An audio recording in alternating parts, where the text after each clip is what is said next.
Hello student, ಈ ಒಂದು ವಿಡಿಯೋದಲ್ಲಿ ನಾವು ಇನ್ಕಮ್ ಟ್ಯಾಕ್ಸ್ ಸಬ್ಜೆಕ್ಟ್ ನಲ್ಲಿ ಬರುವಂತಹ ಇನ್ಕಮ್ ಫ್ರಮ್ ಅದರ್ ಸೋರ್ಸ್ ಇದನ್ನ ಯಾವ ರೀತಿ ಸಾಲ್ವ್ ಮಾಡಬೇಕು, ಇದಕ್ಕೆ ಈಸಿಯಾಗಿ ಹೇಗೆ ಫಾರ್ಮ್ಯಾಟ್ ನ ನೆನಪಿಟ್ಕೋಬೇಕು ಅನ್ನೋದ್ರ ಬಗ್ಗೆ ಡಿಸ್ಕಷನ್ ಮಾಡೋಣ. In this video we are going to discuss income from other source. So how to solve the problem and how to remember easy format. So ಕೊಟ್ಟಿರುವಂತ ಕ್ವಶನ್ ನಲ್ಲಿ ಮೊದಲು ಯಾವುದು income from other source calculation ನಲ್ಲಿ ಬರೋದಿಲ್ಲ ಅದನ್ನ ಮೊದಲು ನೆನಪಿಟ್ಕೋಬೇಕು. So question ಅಲ್ಲಿ ಇನ್ಕಮ್ ಫ್ರಮ್ ಅದರ್ ಸೋರ್ಸ್ ನಲ್ಲಿ ಲಾಸ್ ತಗೊಳ್ಳೋ ಹಾಗಿಲ್ಲ. ಯಾವ್ದಾದ್ರು ಲಾಸ್ ಟ್ರಾನ್ಸಾಕ್ಷನ್ ಕೊಟ್ಟಿದ್ರೆ ಅದು ಕ್ಯಾನ್ಸಲ್. ಮತ್ತೆ ಕ್ಯಾಪಿಟಲ್ ಬಾಂಡ್ಸ್ ಮೇಲೆ ಏನ್ ಇನ್ಕಮ್ ಬಂದ್ರು ಟ್ಯಾಕ್ಸ್ ಇರೋದಿಲ್ಲ. ಸೊ ಕ್ಯಾಪಿಟಲ್ ಬಾಂಡ್ಸ್ ಬಂದ್ರೆ ಅದು ಕ್ಯಾನ್ಸಲ್. ಇವೆರಡು ಟ್ರಾನ್ಸಾಕ್ಷನ್ ನೀವು ನೆನಪಿಟ್ಕೋಬೇಕು. ಸೊ ಇವನ್ನ ನಾವು ತಗೊಳ್ಳೋದಿಲ್ಲ. ಇನ್ನ ಕ್ಯಾಲ್ಕುಲೇಷನ್ಸ್ ಯಾವ್ದು ಬರುತ್ತೆ ಅಂದ್ರೆ ಅಮೌಂಟ್ ನಾವು ಕಂಡು ಹಿಡಿಯೋದು ಯಾವ್ದಿರುತ್ತೆ. ಸೊ ಯಾವಾಗ ನೀವು ಇಂಟ್ರೆಸ್ಟ್ ಆನ್ಸರ್ ಬಿಡಿಸ್ತಿರ್ತಾರೆ, ಟೋಟಲ್ 5 ರೀತಿ ಕ್ಯಾಲ್ಕುಲೇಷನ್ ಬರುತ್ತೆ. First calculation interest. ಸೊ ಯಾವಾಗ ನೀವು ಇಂಟ್ರೆಸ್ಟ್ ಬಿಡಿಸ್ತಿರ್ತೀರಾ, ಸೊ ಇಂಟ್ರೆಸ್ಟ್ ಅನ್ನೋ ಶಬ್ದಾನೇ ಕ್ವಶನ್ ಅಲ್ಲಿ ಕೊಟ್ಟರೆ ಅವ್ರು ಕೊಟ್ಟಿರುವಂತ ಅಮೌಂಟೇ ಆನ್ಸರ್ ಆಗುತ್ತೆ. ಫಾರ್ ಎಕ್ಸಾಂಪಲ್, ಈಗ ಈ ಸೆಂಟೆನ್ಸ್ ನಲ್ಲಿ ಇಂಟ್ರೆಸ್ಟ್ ಅನ್ನೋ ಪದ ಅವ್ರು ಬಳಸಿದ್ರೆ 20,000 ಅಮೌಂಟ್ ನಾವು ಇಂಟ್ರೆಸ್ಟ್ ಅಂತ ತಗೋತೀವಿ. ಇಂಟ್ರೆಸ್ಟ್ ಅನ್ನೋ ಶಬ್ದ ಬಳಸಲಾರ್ದನೆ ಪರ್ಸೆಂಟೇಜ್ ಕೊಟ್ಟಿದ್ರೆ 20,000 ಅಮೌಂಟ್ಗೆ ಈಗ 10% ಮಾಡ್ತೀವಿ, 2,000 ಇಂಟ್ರೆಸ್ಟ್ ಬರುತ್ತೆ. ಸೊ ಆ ಅಮೌಂಟ್ ನ ಎಂಟ್ರಿ ಮಾಡುವಾಗ ಕ್ವಶನ್ ನಲ್ಲಿ ಏನಾದ್ರೂ ನೆಟ್ ಅಂತ ಬ್ರಾಕೆಟ್ ನಲ್ಲಿ ಕೊಟ್ರೆ, ಲಿಸ್ಟೆಡ್ ಅಂತ ಕೊಟ್ರೆ, ನಾಟ್ ಲಿಸ್ಟೆಡ್ ಅಂತ ಕೊಟ್ರೆ, ಅಥವಾ ಟ್ಯಾಕ್ಸ್ ಫ್ರೀ ಅಂತ ಕೊಟ್ರೆ 100 ಡಿವೈಡೆಡ್ ಬೈ 90 ಕ್ಯಾಲ್ಕುಲೇಷನ್ ಮಾಡಿ ಅದನ್ನ ಗ್ರಾಸ್ ಅಪ್ ಆಗಿ ಕನ್ವರ್ಟ್ ಮಾಡ್ತೀವಿ. ಸೊ ಫಸ್ಟ್ ಕ್ಯಾಲ್ಕುಲೇಷನ್ ಇಂಟ್ರೆಸ್ಟ್ ಮೇಲಿರುತ್ತೆ.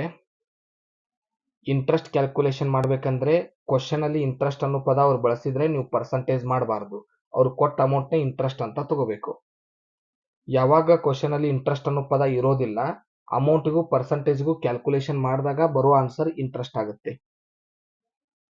ಇಂಟ್ರೆಸ್ಟ್ ಅಮೌಂಟ್ ನ ಆನ್ಸರ್ ನ ಔಟರ್ ಕಾಲಮ್ ನಲ್ಲಿ ಹಚ್ಚುವಾಗ ಅಂದ್ರೆ ರುಪೀಸ್ ಕಾಲಮ್ ನಲ್ಲಿ ಎಂಟ್ರಿ ಮಾಡುವಾಗ ಕ್ವಶನ್ ಅಲ್ಲಿ ಏನಾದ್ರೂ ಅವರು ನೆಟ್ ಅನ್ನೋ ಶಬ್ದ ಕೊಟ್ಟಿದ್ರೆ, ಲಿಸ್ಟೆಡ್ ಅನ್ನೋ ಪದ ಕೊಟ್ಟಿದ್ರೆ, ನಾಟ್ ಲಿಸ್ಟೆಡ್ ಅಂತ ಕೊಟ್ಟಿದ್ರೆ, ಟ್ಯಾಕ್ಸ್ ಫ್ರೀ ಅಂತ ಕೊಟ್ಟಿದ್ರೆ, ಇವು 4ರಲ್ಲಿ ಯಾವ್ದಾದ್ರು ಶಬ್ದ ಇಂಟ್ರೆಸ್ಟ್ ಗೆ ಬಂದಿದ್ರೆ 100 ಡಿವೈಡೆಡ್ ಬೈ 90 ನ ಮಲ್ಟಿಪ್ಲೈ ಮಾಡಿ ನೀವು ಗ್ರಾಸ್ ಅಮೌಂಟ್ ಆಗಿ ಅದನ್ನ ಕನ್ವರ್ಟ್ ಮಾಡಬೇಕು. ಈ ಟ್ಯಾಕ್ಸ್ ಫ್ರೀ ಏನಿರ್ಬೇಕಂದ್ರೆ ಬಾಂಡ್ಸ್ ಮೇಲೆ ಇದ್ರಲ್ಲ, ಡಿಬೆಂಚರ್ ಮೇಲೆ ಅಥವಾ ಸೆಕ್ಯೂರಿಟೀಸ್ ಮೇಲೆ ಇದ್ರೆ ಮಾತ್ರ ಅಪ್ಲೈ ಆಗುತ್ತೆ. ಟ್ಯಾಕ್ಸ್ ಫ್ರೀ ಎಲ್ಲದಕ್ಕೂ ಅಪ್ಲೈ ಆಗೋದಿಲ್ಲ. ಸೊ ಇದು ಒಂದೇ ಫಾರ್ಮ್ಯಾಟ್. ಇಂಟ್ರೆಸ್ಟ್ ಅನ್ನ ನೀವು ನೆನ್ಪಿಟ್ಕೋಬೇಕು. ಸೊ ಇಂಟ್ರೆಸ್ಟ್ ಕ್ಯಾಲ್ಕುಲೇಷನ್, ಇಂಟ್ರೆಸ್ಟ್ ಅನ್ನೋ ಶಬ್ದನೇ ಸೆಂಟೆನ್ಸ್ ನಲ್ಲಿ ಬಂದ್ರೆ ಡೈರೆಕ್ಟ್ ಅಮೌಂಟ್. ಇಂಟ್ರೆಸ್ಟ್ ಅನ್ನೋ ಪದ ಬರ್ಲಾರ್ದನೆ ಪರ್ಸೆಂಟೇಜ್ ಬಂದ್ರೆ ಅಮೌಂಟ್ಗೂ ಪರ್ಸೆಂಟೇಜ್ಗೂ ನೀವು ಕ್ಯಾಲ್ಕುಲೇಷನ್ ಮಾಡ್ಕೋಬೇಕು. ಸೆಕೆಂಡ್ ಫಾರ್ಮ್ಯಾಟ್ ವಿನ್ನಿಂಗ್ಸ್ ಅಂತ ಕೊಟ್ಟಾಗ ಕ್ವಶನ್ ಅಲ್ಲಿ, so lottery, horse race, card game ಇವುಗಳಿಂದ ವಿನ್ನಿಂಗ್ ಆದಾಗ ಬ್ರಾಕೆಟ್ ನಲ್ಲಿ ನೆಟ್ ಕೊಟ್ರೆ ಮಾತ್ರ ಕ್ಯಾಲ್ಕುಲೇಷನ್ 100 ಡಿವೈಡೆಡ್ ಬೈ 70 ಮಾಡಿ ಗ್ರಾಸ್ ಅಪ್ ಮಾಡ್ಕೋಬೇಕು. ಇಲ್ಲಾಂದ್ರೆ ಡೈರೆಕ್ಟ್ ಅಮೌಂಟ್ ಹಚ್ಕೋಬೇಕಾಗುತ್ತೆ. ಇದು ಎರಡನೇ ಫಾರ್ಮ್ಯಾಟ್.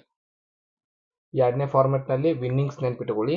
ಸೊ ವಿನ್ನಿಂಗ್ ಕ್ವಶನ್ ಅಲ್ಲಿ ಕೊಟ್ಟಿದ್ರೆ, ಕ್ವಶನ್ ಅಲ್ಲಿ ಅವರು ವಿನ್ನಿಂಗ್ ನ ಕೊಟ್ಟಿದ್ರೆ, ಸೊ ನೀವೇನ್ ಮಾಡ್ಬೇಕಾಗುತ್ತೆ, ನೆಟ್ ಶಬ್ದ ಕೊಟ್ರೆ 100 ಡಿವೈಡ್ ಬೈ 70, ನೆಟ್ ಅನ್ನೋ ಶಬ್ದ ಕೊಟ್ಟಿಲ್ಲ ಅಂದ್ರೆ ಡೈರೆಕ್ಟ್ ಆಗಿ ಎಂಟ್ರಿ ಮಾಡ್ಬೇಕಾಗುತ್ತೆ. ಇನ್ನು ಥರ್ಡ್ ಫಾರ್ಮ್ಯಾಟ್ ರಾಯಲ್ಟಿ ಬಿಡಿಸುವಾಗ, ಸೊ ರಾಯಲ್ಟಿಯಲ್ಲಿ ರಾಯಲ್ಟಿ ಎಕ್ಸ್ಪೆನ್ಸಸ್ ನ ಮೈನಸ್ ಮಾಡಿ ಔಟರ್ ಕಾಲಮ್ ಅಮೌಂಟ್ ಹಚ್ಚಬೇಕು. ಸೊ ಎಕ್ಸ್ಪೆನ್ಸಸ್ ನ ಅದೇ ಸೆಂಟೆನ್ಸ್ ನಲ್ಲಿ ಕೊಟ್ಟಿರ್ತಾರೆ, ಒಮ್ಮೊಮ್ಮೆ ಅಡ್ಜಸ್ಟ್ಮೆಂಟ್ ನಲ್ಲಿ ಕೊಟ್ಟಿರ್ತಾರೆ. ಸೊ ರಾಯಲ್ಟಿಯಲ್ಲಿ ರಾಯಲ್ಟಿ ಎಕ್ಸ್ಪೆನ್ಸಸ್ ನ ಮೈನಸ್ ಮಾಡ್ತೀವಿ, ಇದನ್ನ ನೆನ್ಪಿಟ್ಕೋಬೇಕು. ಇದು ಮೂರನೇ ಫಾರ್ಮ್ಯಾಟ್ ರಾಯಲ್ಟಿ ಇನ್ಕಮ್. ಇನ್ನು ನಾಲ್ಕನೇ ಇನ್ಕಮ್ ಏನಂದ್ರೆ, ಕ್ವಶನ್ ಅಲ್ಲಿ ಮಷೀನ್ ಅಥವಾ ಫರ್ನಿಚರ್ ಬಂದ್ರೆ, ಮಷೀನ್ ಅಂತ ಕೊಟ್ಟಿದ್ರೆ ಅಥವಾ ಫರ್ನಿಚರ್ ಅಂತ ಕೊಟ್ಟಿದ್ರೆ ಅದರದ್ದು ಲೆಟ್ ಔಟ್ ಅಮೌಂಟ್ ಕೊಟ್ಟಿರ್ತಾರೆ. ಫಸ್ಟ್ ಅದನ್ನು ಬರ್ಕೊಂಡು ಅದರಲ್ಲಿ ರಿಪೇರ್ಸ್, ಮೇಂಟೆನೆನ್ಸ್, ಡೆಪ್ರಿಸಿಯೇಷನ್ ಇವು ಮೂರು ಕೂಡಿಸಾದ್ರೂ ಕೊಡ್ಬೋದು, ಇಂಡಿವಿಜುವಲ್ ಆಗಿದ್ರು ಕೊಡ್ಬೋದು. ಸೊ ರಿಪೇರ್ಸ್ ಮತ್ತು ಮೇಂಟೆನೆನ್ಸ್ ಮತ್ತು ಡೆಪ್ರಿಸಿಯೇಷನ್ ನ ನೀವು ರಿಪೇರ್ಸ್, ಇನ್ಸೂರೆನ್ಸ್, ಡೆಪ್ರಿಸಿಯೇಷನ್ ಇದನ್ನ ಮೇಂಟೆನೆನ್ಸ್ ಅಂತ ಕರಿತೀವಿ ಮೂರನ್ನು. ಸೊ ಮೈನಸ್ ಮಾಡಿ ಬ್ಯಾಲೆನ್ಸ್ ಅಮೌಂಟ್ ನ ಹೊರಗಡೆ ಹಚ್ಚಬೇಕು. ಇದು ನಾಲ್ಕನೇ ಕ್ಯಾಲ್ಕುಲೇಷನ್. ನೆಕ್ಸ್ಟ್ ಐದನೇ ಕ್ಯಾಲ್ಕುಲೇಷನ್ ಅಲ್ಲಿ ಸಬ್ಲೆಟ್ ಬರುತ್ತೆ. ಸೊ ಹೌಸ್ ನನ್ನ ಬಾಡಿಗೆ ತಗೊಂಡು ಅದನ್ನ ಮತ್ತೊಬ್ಬರಿಗೆ ಸಬ್ಲೆಟ್ ಕೊಟ್ಟಿದ್ರೆ ಅದಕ್ಕೆ ಸಬ್ಲೆಟ್ ಹೌಸ್ ಅಂತ ಕರಿತೀವಿ. ಸೊ ಕ್ವಶನ್ ಅಲ್ಲಿ ಸಬ್ಲೆಟ್ ಏನಾದ್ರೂ ಕೊಟ್ಟಿದ್ರೆ ಅದನ್ನ ಯಾವ ರೀತಿ ಸಾಲ್ವ್ ಮಾಡಬೇಕು. ಕ್ವಶನ್ ಅಲ್ಲಿ ಕೊಟ್ಟಿರುವಂತ ರೆಂಟ್ ರಿಸೀವ್ಡ್ ಅಮೌಂಟ್ ನ ಮೊದಲು ಬರಿಬೇಕು, ಮೈನಸ್ ರೆಂಟ್ ಪೇಡ್ ಅಮೌಂಟ್ ಮಾಡಬೇಕು, ಬಂದ ಆನ್ಸರ್ ನ ಔಟರ್ ಕಾಲಮ್ ನಲ್ಲಿ ಹಚ್ಚಬೇಕು. ಇದು 5th ಫಾರ್ಮ್ಯಾಟ್. ಈ 5 ಫಾರ್ಮ್ಯಾಟ್ ನ ಬಳಸಿ ಟೋಟಲ್ ಇನ್ಕಮ್ ಕಂಡುಹಿಡಿದು ಡಿಡಕ್ಷನ್ ಮೈನಸ್ ಮಾಡಿದ್ರೆ, ಸೊ ಡಿಡಕ್ಷನ್ ಎರಡೇ ಬರುತ್ತೆ, ಒಂದು ಕಲೆಕ್ಷನ್ ಚಾರ್ಜಸ್ ಆನ್ ಡಿವಿಡೆಂಡ್, ಒಂದು ಕಲೆಕ್ಷನ್ ಚಾರ್ಜಸ್ ಆನ್ ಇಂಟ್ರೆಸ್ಟ್. ಇದು ನಿಮ್ಗೆ 10 ಮಾರ್ಕ್ಸ್ ಗೆ ಕೇಳುವಂತ ಫಾರ್ಮ್ಯಾಟ್. ಇವನು ಬಿಟ್ಟು ಎಕ್ಸ್ಟ್ರಾ ಐಟಮ್ಸ್ ಏನು ಇರೋದಿಲ್ಲ, ಯಾಕಂದ್ರೆ 10 ಮಾರ್ಕ್ಸ್ ಗೆ ಈ ರೀತಿನೇ ಕ್ವಶನ್ ಕೇಳೋದು. ಸೊ ಟೋಟಲ್ ಏನ್ ನೆನ್ಪಿಡ್ತೀರ ಅಂದ್ರೆ, ಮೊದಲು ಈ ಕೊಟ್ಟ ಕ್ವಶನ್ ಅಲ್ಲಿ ಯಾವ ಐಟಮ್ ತಗೊಳ್ಳೋದಿಲ್ಲ ಅದನ್ನ ನೆನ್ಪಿಡ್ಬೇಕಾಗುತ್ತೆ. ಸೊ ಈ ಕೊಟ್ಟ ಕ್ವಶನ್ ಅಲ್ಲಿ ನೀವು ಬಿಡಬೇಕಾಗಿರುವಂತ ಐಟಮ್ಸ್ ಯಾವ್ದಿದೆ ಅಂದ್ರೆ, ಲಾಸ್ ಕೊಟ್ಟಿದ್ದಾರೆ 5th ಅಡ್ಜಸ್ಟ್ಮೆಂಟ್ ನಲ್ಲಿ. 5th ಅಡ್ಜಸ್ಟ್ಮೆಂಟ್ ನಲ್ಲಿ ಲಾಸ್ ಕೊಟ್ಟಿದ್ದಾರೆ, ಇದನ್ನ ಎಂಟ್ರಿ ಮಾಡೋಂಗಿಲ್ಲ. ಕ್ಯಾಪಿಟಲ್ ಬಾಂಡ್ಸ್ ಬಂದಿದೆ, ಇದನ್ನ ಎಂಟ್ರಿ ಮಾಡೋಂಗಿಲ್ಲ. ಸೊ ಇವೆರಡು ಟ್ರಾನ್ಸಾಕ್ಷನ್ ಬಿಟ್ಟು ಉಳಿದಿದ್ವೆಲ್ಲ ಇನ್ಕಮ್. ಮೊದಲು ಇನ್ಕಮ್ ಫ್ರಮ್ ಅದರ್ ಸೋರ್ಸ್ ನೀವು ಆನ್ಸರ್ ಸಾಲ್ವ್ ಮಾಡ್ಬೇಕಂದ್ರೆ, ಇದರಲ್ಲಿ ಲಾಸ್ ಏನಾದ್ರೂ ಬಂದಿದ್ರೆ, ಕ್ಯಾಪಿಟಲ್ ಬಾಂಡ್ ಏನಾದ್ರೂ ಬಂದಿದ್ರೆ ಅವುಗಳನ್ನ ಕ್ಯಾನ್ಸಲ್ ಮಾಡ್ಕೋಬೇಕು, ಅವುಗಳನ್ನ ಎಂಟ್ರಿ ಮಾಡೋದಿಲ್ಲ. ಉಳಿದಿದ್ದೆಲ್ಲ ಟ್ರಾನ್ಸಾಕ್ಷನ್ ಎಂಟ್ರಿ ಮಾಡ್ತೀವಿ, ಆದ್ರೆ ಎಲ್ಲಾ ಅಮೌಂಟ್ ನ ನೇರವಾಗಿ ಆನ್ಸರ್ ಆಗಿ ಹಚ್ಚೋದಿಲ್ಲ, ಕ್ಯಾಲ್ಕುಲೇಷನ್ ಇರುತ್ತೆ. ಸೊ ಮೊದಲನೇದು ಎ ಟ್ರಾನ್ಸಾಕ್ಷನ್ ನೋಡಿ, 20,000 10% ಟ್ಯಾಕ್ಸ್ ಫ್ರೀ ಬಾಂಡ್ಸ್ ಅಂತ ಇದೆ. ಸೊ ಪರ್ಸೆಂಟೇಜ್ ಬಂದ್ರೆ ಅದು ಇಂಟ್ರೆಸ್ಟ್ ಕ್ಯಾಲ್ಕುಲೇಷನ್. ಸೊ 20,000 ಇಂಟು 10% 2,000 ಬಂತು. ಟ್ಯಾಕ್ಸ್ ಫ್ರೀ ಶಬ್ದ ಇದ್ರು ಇದರಲ್ಲಿ ನಾವು 100/90 ಕ್ಯಾಲ್ಕುಲೇಷನ್ ಮಾಡಲ್ಲ, ಯಾಕಂದ್ರೆ ಇದರಲ್ಲಿ ಸೆಕ್ಯೂರಿಟೀಸ್ ಅಥವಾ ಡಿಬೆಂಚರ್ ಅನ್ನೋ ಶಬ್ದ ಬಂದಿಲ್ಲ. ಸೊ ಸೆಕ್ಯೂರಿಟೀಸ್ ಮೇಲೆ ಡಿಬೆಂಚರ್ ಮೇಲೆ ಟ್ಯಾಕ್ಸ್ ಫ್ರೀ ಕೊಟ್ಟಾಗ ಮಾತ್ರ 100/90 ಮಾಡಬೇಕು. ನೆಟ್ ಅಂತ ಬ್ರಾಕೆಟ್ ನಲ್ಲಿ ಕೊಟ್ರೆ 100/90 ಮಾಡಬೇಕು. ಲಿಸ್ಟೆಡ್ ಅಂತ ಕೊಟ್ರೆ ಮಾಡಬೇಕು, ನಾಟ್ ಲಿಸ್ಟೆಡ್ ಅಂತ ಕೊಟ್ರೆ ಮಾಡಬೇಕು. Listed, not listed, tax free ಮತ್ತೆ ಕ್ವಶನ್ ಅಲ್ಲಿ ನೆಟ್ ಅಂತ ಬಂದ್ರೆ 100/90 ಇಂಟ್ರೆಸ್ಟ್ ಗೆ ಕ್ಯಾಲ್ಕುಲೇಷನ್ ಮಾಡಬೇಕು. ಸೊ ಈ ಕ್ವಶನ್ ಅಲ್ಲಿ ಏನಿದೆ ಅಂದ್ರೆ 20,000 ಅಮೌಂಟ್ ಇದೆ, 10% ಇದೆ, 2,000 ಆನ್ಸರ್ ಬರುತ್ತೆ. ಅವ್ರು ಒಂದ್ ವೇಳೆ ಏನಾದ್ರೂ ಇದರಲ್ಲಿ ಇಂಟ್ರೆಸ್ಟ್ ಅನ್ನೋ ಪದ ಬಳಸಿದ್ರೆ, ಇಲ್ಲಿ ಕೊಟ್ಟಿರುವಂತ ಫುಲ್ ಅಮೌಂಟೇ ನೀವು ಇಂಟ್ರೆಸ್ಟ್ ಅಂತ ಕನ್ಸಿಡರ್ ಮಾಡಬೇಕು, ಪರ್ಸೆಂಟೇಜ್ ಮಾಡಬಾರದು. Second, dividend from Tata limited 5,000 rupees ಇದೆ, ಡೈರೆಕ್ಟ್ ಆಗಿ ಹಚ್ತೀವಿ. 8,000 dividend from foreign company, direct ಆಗಿ ಹಚ್ತೀವಿ. 5,000 dividend from cooperative society, direct ಆಗಿ ಹಚ್ತೀವಿ. ಸೊ ಒಂದ್ ಕನ್ಫ್ಯೂಷನ್ ಏನಿರುತ್ತೆ ಅಂದ್ರೆ, ಡಿವಿಡೆಂಡ್ ಹಚ್ಚಬೇಕು ಹಚ್ಚಬಾರದು. ಇಂಡಿಯನ್ ಕಂಪ್ನಿ ಎಲ್ಲಾ ಡಿವಿಡೆಂಡ್ ಎಂಟ್ರಿ ಮಾಡ್ತೀವಿ. ಅದು ನಿಮ್ಮ 5th ಸೆಮಿಸ್ಟರ್ ನಲ್ಲಿ ಇನ್ಕಮ್ ಫ್ರಮ್ ಸ್ಯಾಲರಿಯಲ್ಲಿ ಕ್ಯಾಲ್ಕುಲೇಷನ್ ಅಲ್ಲಿ ಮಾತ್ರ ಕ್ಯಾನ್ಸಲ್ ಇತ್ತು, ಇಲ್ಲೆಲ್ಲ ಇದೇ ಚಾಪ್ಟರ್ ಬೇರೆ. Dividend from Tata limited, dividend from foreign company, dividend from cooperative society, ಇವು ಮೂರನ್ನು ಎಂಟ್ರಿ ಮಾಡ್ತೀವಿ. ನೆಕ್ಸ್ಟ್ ಇಂಟರಿಮ್ ಡಿವಿಡೆಂಡ್ ಇದೆ, ಸೊ ಆ ಇಂಟರಿಮ್ ಡಿವಿಡೆಂಡ್ ಎಂಟ್ರಿ ಮಾಡ್ತೀವಿ. Dividend from Tata, dividend from foreign company, cooperative society, interim dividend. So percentage ಕೊಟ್ಟಿದ್ದಕ್ಕೆ calculation ಮಾಡಬಾರ್ದು. Dividend ಕೊಟ್ಟಾಗ ಯಾವುದೇ ಪರ್ಸೆಂಟೇಜ್ ಮಾಡಿ ನೀವು ಡಿವಿಡೆಂಡ್ ಕಂಡುಹಿಡಿಯೋದಿಲ್ಲ, ಫುಲ್ ಅಮೌಂಟ್ ನೇ ಹಚ್ಚಬೇಕು. ಇಂಟ್ರೆಸ್ಟ್ ಕಂಡುಹಿಡಿಯುವಾಗ ಮಾತ್ರ ಅದು. ನೆಕ್ಸ್ಟ್ 30,000 ಡೈರೆಕ್ಟರ್ ಫೀಸ್ ಇದೆ, 25,000 ಇಂಟ್ರೆಸ್ಟ್ ಅನ್ನೋ ಪದ ಬಂದಿದೆ, ಫುಲ್ ಅಮೌಂಟ್ ತಗೋಬೇಕು ಇಂಟ್ರೆಸ್ಟ್. ಫ್ಯಾಮಿಲಿ ಪೆನ್ಷನ್ 8,000 rupees ಇದೆ, ಮೊದಲು ವರ್ಕಿಂಗ್ ನೋಟ್ ಇತ್ತಿದ್ದಕ್ಕೆ ಈಗ ವರ್ಕಿಂಗ್ ನೋಟ್ ಅಪ್ಲೈ ಆಗೋದಿಲ್ಲ, ಡೈರೆಕ್ಟ್ ಅಮೌಂಟ್ ಹಚ್ಚೋದಿರುತ್ತೆ.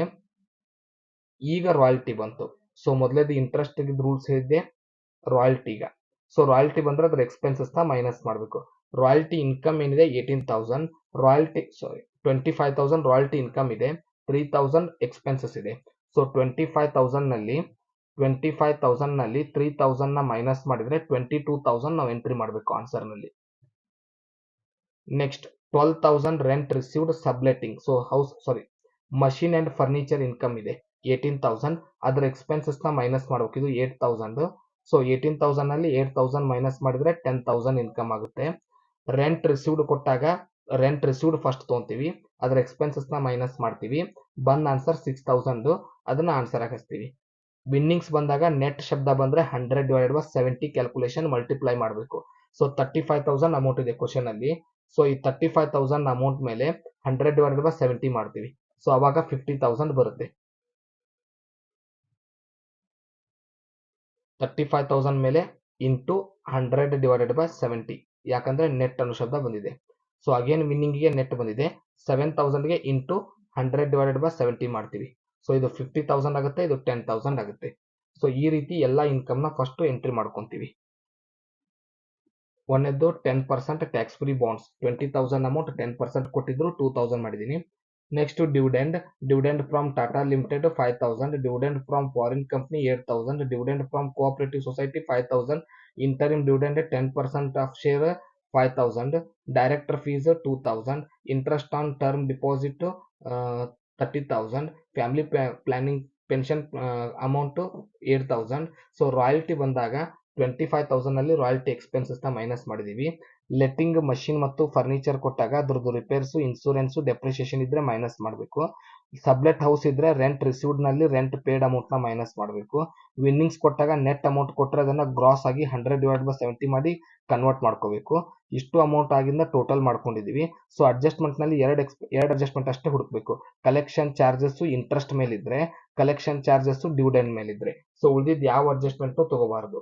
ಸೊ ಕ್ವಶನ್ ಅಲ್ಲಿ ಅಡ್ಜಸ್ಟ್ಮೆಂಟ್ ನಲ್ಲಿ ಡಿವಿಡೆಂಡ್ ಶಬ್ದ ಇದ್ರೆ, ಇಂಟ್ರೆಸ್ಟ್ ಶಬ್ದ ಇದ್ರೆ ತಗೋಬೇಕು. ಸೊ ಇಲ್ಲಿ ಕ್ಯಾಪಿಟಲ್ ಅಂತ ಬಂದಿದೆ, ಇಂಟ್ರೆಸ್ಟ್ ಬಂದರೂ ಕೂಡ ಇದನ್ನ ತಗೊಳ್ಳಲ್ಲ. ಸೊ ಎರಡೇ ಇರೋದು, ಇವನ್ನೆರಡನ್ನು ಮೈನಸ್ ಮಾಡ್ತೀವಿ. ಸೊ ಮೈನಸ್ ಮಾಡಿದಾಗ ಉಳಿದ ಅಮೌಂಟ್ ನ ATG ಅಂಡರ್ ಡಿಡಕ್ಷನ್ ಅಂತ ಕರಿತೀವಿ. ಸೊ 201 ಡಿಡಕ್ಷನ್ ಇದೆ, interest on collection charges of dividend. So collection charges on interest 2000 ಇದೆ, ಟೋಟಲ್ ಡಿಡಕ್ಷನ್ 2800 ಇದೆ. ಡಿಡಕ್ಷನ್ ಮಾಡಿದ ನಂತರ 1,80,200. ಸೊ ಇದಕ್ಕೆ ಟೋಟಲ್ ನೀವು ನೆನ್ಪಿಡ್ಕೋಬೇಕಾಗಿರೋದು 6 ರೂಲ್ಸ್. ಫಸ್ಟ್ ರೂಲ್ಸ್ ಏನಂದ್ರೆ ಯಾವ ಐಟಮ್ ನ ಎಂಟ್ರಿ ಮಾಡಲ್ಲ. ಯಾವ್ದಾದ್ರು ಲಾಸ್ ಕೊಟ್ರೆ ಎಂಟ್ರಿ ಮಾಡಬಾರದು ಇನ್ಕಮ್ ಫ್ರಮ್ ಅದರ್ ಸೋರ್ಸ್ ನಲ್ಲಿ. ನೆಕ್ಸ್ಟ್ ಕ್ವಶನ್ ಅಲ್ಲಿ ಕ್ಯಾಪಿಟಲ್ ಬಾಂಡ್ ಬಂದ್ರೆ ಅದು ಅಡ್ಜಸ್ಟ್ಮೆಂಟ್ ನಲ್ಲೇ ಬರಲಿ, ಮೇನ್ ಥೀಮ್ ನಲ್ಲಿ ಐಟಮ್ ನಲ್ಲೇ ಬರಲಿ, ಮಾಡಬಾರದು. ಸೆಕೆಂಡ್ ಏನಂದ್ರೆ ಇಂಟ್ರೆಸ್ಟ್ ಕ್ಯಾಲ್ಕುಲೇಷನ್ ಯಾವ ರೀತಿ ಮಾಡ್ತೀವಿ. ಸೊ ಇಂಟ್ರೆಸ್ಟ್ ಗೆ 100/90 ಮಾಡ್ತೀವಿ, ಅದನ್ನ ಗ್ರಾಸ್ ಮಾಡ್ಕೋದಕ್ಕೋಸ್ಕರ. ಯಾವಾಗ ಮಾಡಬೇಕು, ಬ್ರಾಕೆಟ್ ನಲ್ಲಿ ನೆಟ್ ಕೊಟ್ರೆ, ಲಿಸ್ಟೆಡ್ ಶಬ್ದ ಕೊಟ್ರೆ, ನಾಟ್ ಲಿಸ್ಟೆಡ್ ಶಬ್ದ ಕೊಟ್ರೆ, ನಾಟ್ ಲಿಸ್ಟೆಡ್ ಅಂತ ಕೊಟ್ರೆ, ನೆಕ್ಸ್ಟ್ ಟ್ಯಾಕ್ಸ್ ಫ್ರೀ ಅಂತ ಕೊಟ್ರೆ. ಟ್ಯಾಕ್ಸ್ ಫ್ರೀ ಎಲ್ಲಾ ಐಟಮ್ಗೂ ಮಾಡಲ್ಲ. ಕ್ವಶನ್ ಅಲ್ಲಿ ಟ್ಯಾಕ್ಸ್ ಫ್ರೀ ಮುಂದೆ ಡಿವೆಂಚರ್ ಅಥವಾ ಸೆಕ್ಯೂರಿಟೀಸ್ ಅಂತ ಇದ್ರೆ ಮಾತ್ರ ಮಾಡ್ತೀವಿ. ಇನ್ನು ನೆಕ್ಸ್ಟ್ ಐಟಮ್ ಮೂರನೇದ್ದು ವಿನ್ನಿಂಗ್ಸ್ ಕೊಟ್ಟಾಗ ಕ್ವಶನ್ ಅಲ್ಲಿ. ಸೊ ವಿನ್ನಿಂಗ್ ಕೊಟ್ಟಾಗ ಕ್ವಶನ್ ಅಲ್ಲಿ 100/70 ಮಾಡಬೇಕು, ಅದು ನೆಟ್ ಅನ್ನೋ ಶಬ್ದ ಬಂದಾಗ ಮಾತ್ರ ಮಾಡಬೇಕು. ನಾಲ್ಕನೇದ್ದು ಮಷಿನ್ ಅಥವಾ ಫರ್ನಿಚರ್ ಕೊಟ್ರೆ ರಿಪೇರ್ಸ್, ಇನ್ಸೂರೆನ್ಸ್, ಡೆಪ್ರಿಸಿಯೇಷನ್ ನ ಮೈನಸ್ ಮಾಡಬೇಕು. ರಾಯಲ್ಟಿ ಕೊಟ್ರೆ ಎಕ್ಸ್ಪೆನ್ಸಸ್ ನ ಮೈನಸ್ ಮಾಡಬೇಕು. ಸಬ್ಲೆಟ್ ಹೌಸ್ ಕೊಟ್ರೆ ರೆಂಟ್ ರಿಸೀವ್ಡ್ ಅಮೌಂಟ್ ನಲ್ಲಿ ರೆಂಟ್ ಪೇಡ್ ಅಮೌಂಟ್ ನ ಮೈನಸ್ ಮಾಡಬೇಕು. ಸೊ ಇವು 6 ರೂಲ್ಸ್ ನ ನೆನ್ಪಿಟ್ಟು ಉಳಿದಿದ್ದೆಲ್ಲ ಡೈರೆಕ್ಟ್ ಅಮೌಂಟ್ ಎಂಟ್ರಿ ಮಾಡಬೇಕು. ಈ ಮೂಲಕ ಟೋಟಲ್ ಮಾಡಿ ಆನ್ಸರ್ ಕಂಡು ಹಿಡಿದು ಡಿಡಕ್ಷನ್ ಅಂತ ಬರುತ್ತೆ. ಸೊ ಅಡ್ಜಸ್ಟ್ಮೆಂಟ್ ನಲ್ಲಿ ಇಂಟ್ರೆಸ್ಟ್ ಮೇಲೆ ಡಿಡಕ್ಷನ್ ಇದ್ರೆ, ಡಿವಿಡೆಂಡ್ ಮೇಲೆ ಡಿಡಕ್ಷನ್ ಇದ್ರೆ ತಗೋತೀವಿ, ಉಳಿದಿದ್ದು ಯಾವುದನ್ನು ತಗೊಳ್ಳೋದಿಲ್ಲ. ಇದಿಷ್ಟು ಫಾರ್ಮ್ಯಾಟ್. ಮುಂದಿನ ವಿಡಿಯೋದಲ್ಲಿ ಮತ್ತೊಂದು ಪ್ರಾಬ್ಲಮ್ ನೊಂದಿಗೆ ಸಿಗೋಣ. ಧನ್ಯವಾದಗಳು.